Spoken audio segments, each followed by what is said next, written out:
Hi, ഇന്നെൻ്റെ മുളക് ചെടിയെക്കുറിച്ചാണ് പറയാനുള്ളത്. ഞാൻ മുളക് ചെടിക്ക് ഇത്ര വലിപ്പം വരുമ്പോഴാണ് അതിൻ്റെ തലപ്പ് നുള്ളി കൊടുക്കുന്നത്. എങ്കിൽ മാത്രമേ അത് നല്ല ബുഷായിട്ട് വരുള്ളൂ, ഒരുപാട് ശിഖരങ്ങളോട് ഇതുപോലെ വരുള്ളൂ. അപ്പോൾ ഇങ്ങനെ വന്നാൽ മാത്രമേ കൂടുതൽ ശിഖരങ്ങളിൽ കൂടുതൽ പൂവുണ്ടായി കൂടുതൽ മുളകുകൾ നമുക്ക് കിട്ടുള്ളൂ. തലപ്പ് നുള്ളിയില്ലെങ്കിൽ ഒറ്റ തലപ്പായിട്ട് പോയിട്ട് കുറച്ച് മുളക് പിടിക്കുള്ളൂ. ശിഖരങ്ങൾ നുള്ളിയിലാണ് ഏറ്റവും കൂടുതലുണ്ട്. ഇതെൻ്റെ മുരടിച്ചൊരു മുളക് തൈയാണ്. ഇതുപോലെ മുരടിച്ചുണ്ടായ തൈയാണ് ഇത്.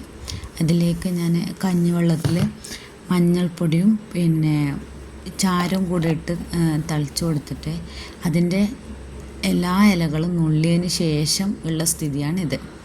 അപ്പോൾ ആദ്യം കാണിച്ച ചെടിക്ക് ഇതുപോലെ ഒരു ട്രീറ്റ്മെൻറ്റ് ചെയ്യണം അത്ര. അതോടെ അതും ശരിയാവും ഇരിക്കുന്നു. പിന്നെ മുളക് ചെടിയിൽ ഏറ്റവും കുറവ് ഇലകൾ മാത്രമേ പാടുള്ളൂ. കൂടുതൽ ഇലകളുണ്ടെങ്കിൽ കായ്ഫലം കുറയുമെന്നാണ് പറയുന്നത്. അപ്പോൾ ഞാൻ അധികവും മുളക് ചെടികളിലെ ഇലകൾ ഇങ്ങനെ ഇടയ്ക്കിടയ്ക്ക് നുള്ളിക്കൊടുക്കും.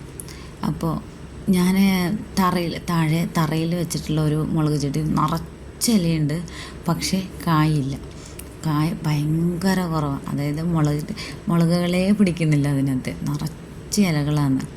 അപ്പോൾ ഞാൻ എപ്പോഴും ശ്രദ്ധിച്ചിട്ടുള്ളതാണ്, മുളക് ചെടിയിൽ ഇല കുറവുള്ളപ്പോൾ കായ് ഫലം കൂടുതലാണ്.